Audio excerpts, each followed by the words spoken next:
सर्वांना नमस्कार. सोलापूर परिषदच्या विधानसभेच्या इलेक्शन आता अंतिम टप्प्यावर आलेली आहेत. ह्या अंतिम टप्प्यामध्ये काही माहिती आपल्याला मी सांगतो. एक आमच्या पूर्ण सोलापूरमध्ये 6 मतदान केंद्र असणार आहेत. हा 6 मतदान केंद्रामध्ये कुरुडवाडी आणि अकलूज हा दोन्ही ठिकाणी उपविभागीय कार्यालयामध्ये असणार आहे आणि इतर ठिकाणी तहसील कार्यालयामध्ये असणार आहे.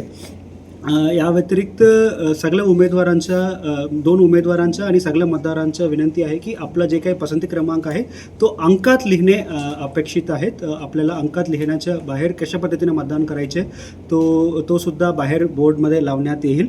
या व्यतिरिक्त मतदान केंद्राच्या आतमध्ये कोणतेही इलेक्ट्रॉनिक गॅजेट आणि पेन घेऊन जाण्याच्या अनुमती नाही आहे. 4-5 गोष्टी मतपत्रिकामध्ये दिसल्या तर आम्ही मतपत्रिका अपात्र करणार आहेत. एका नावासमोर एकापेक्षा जास्त पसंती क्रमांक टाकणे तो अपात्र होईल. दुसरा शब्दमय पसंती क्रमांक लिहिलं तर तो सुद्धा अपात्र होईल. आणि तिसरा आम्ही दिलेले जांभली पेन सोडून इतर पेन वापरून पसंती क्रमांक लिहिलं तर तो सुद्धा अपात्र होण्याच्या पात्र आहेत. आणि एकसारखे पसंती क्रमांक 2 उमेदवाराला दिलं तर तो सुद्धा अपात्र होण्याच्या शक्यता आहेत. आणि पसंती क्रमांक 1 ना टाकणे तो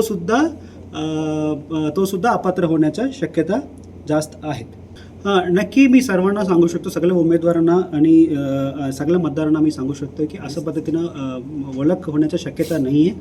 आम्ही मतपेटी ओपन केल्यानंतर सगळं मत एकत्र टाकणार आहे. तो पूर्णपणे आम्ही मिक्स करणार आहेत. मिक्स करूनच आम्ही काउंटिंगमध्ये देणार आहोत. त्यामुळे कोणत्या मतदार कोणाला मतदान केलं तर असं बाहेर माहिती बाहेरची शक्यता कुठेही नाही.